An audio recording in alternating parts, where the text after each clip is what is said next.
ব্যাপার এখানে দেখো, একটা যখন রাসায়নিক বিক্রিয়া শুরু হয়, যেমন A প্লাস বি বিক্রিয়া করে C প্লাস ডি উৎপন্ন করে।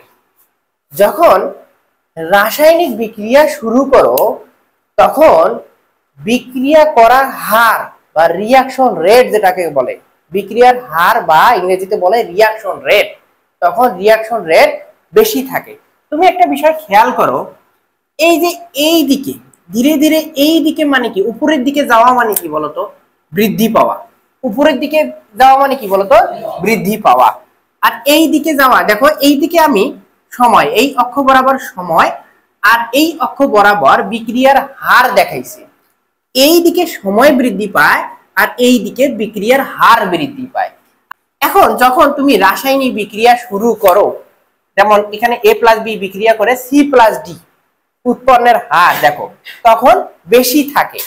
এই যে এখানে যে গ্রাফটা বা সম্মুখ বিক্রিয়ার হার দেখানো হয়েছে, এটার মানে বুঝতে হবে এই পয়েন্টটাতে সম্মুখমুখী বিক্রিয়া, দেখো এখানে A প্লাস বি বিক্রিয়া করে C প্লাস ডি, দেখো A প্লাস বি বিক্রিয়া করে C প্লাস ডি, এই জিনিসটা মানে বিক্রিয়ক থেকে বিক্রিয়া করে উৎপন্নের হারটা কি থাকে, বেশি থাকে। দেখো এই পয়েন্টে সব থেকে বেশি, কোনটা বেশি, সম্মুখমুখী বিক্রিয়ার হার বেশি, অর্থাৎ A প্লাস বি থেকে C প্লাস ডি উৎপন্নের হারটা বেশি থাকে।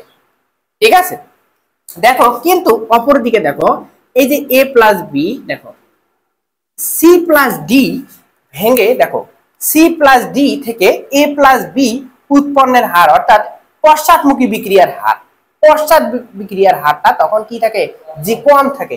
যখন এই পয়েন্টে সম্মুখমুখী বিক্রিয়ার হার অনেক বেশি থাকে, তখন এই পয়েন্টে বিপরীত বিক্রিয়ার হার অর্থাৎ C প্লাস ডি থেকে A প্লাস বি উৎপন্নের হার কম থাকে।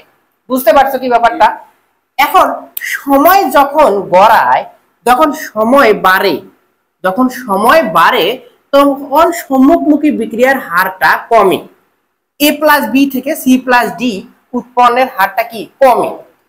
যদি এটা কমে তাহলে বিপরীত বিক্রিয়ার হার, তখন তো উৎপাদ বাড়তেছে তাই না, এই উৎপাদ থেকে তখন বিক্রিয়কের উৎপন্নের হারটা কি হয়ে যায়, একটু বাড়তে থাকে।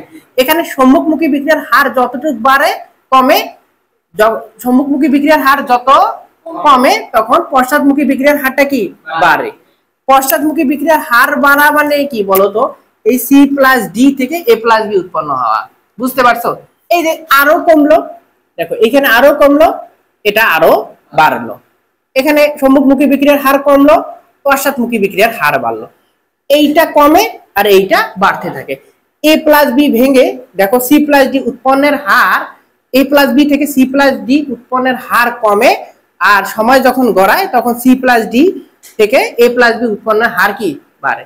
তখন এই সম্মুখমুখী একটা পর্যায়ে গিয়ে এই সম্মুখমুখী বিক্রিয়ার হার আর পশ্চাৎমুখী বিক্রিয়ার হার গিয়ে কি হয়ে যায় বলতো, মিলিত হয়ে যায় বা সমান হয়ে যায়। যে জায়গাতে গিয়ে সম্মুখমুখী বিক্রিয়ার হার আর পশ্চাৎমুখী বিক্রিয়ার হার সমান হবে সেটাকে বলা হয় রাসায়নিক সাম্যাবস্থা। এই বিক্রিয়াটা যখন দিবে উভমুখী তীরচিহ্ন, তখন বুঝতে হবে তোমাকে যে A প্লাস বি থেকে C প্লাস ডি উৎপন্নের হার আবার C প্লাস ডি থেকে A প্লাস বি উৎপন্নের হারটা কি থাকে, সমান থাকে। বুঝতে পারছো?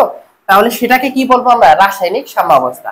তাহলে এই বিক্রিয়াটা উভমুখী তীরচিহ্ন দেখে তোমাকে বুঝতে হবে যে এখানে বিক্রিয়াটা রাসায়নিক সাম্যাবস্থায় আছে।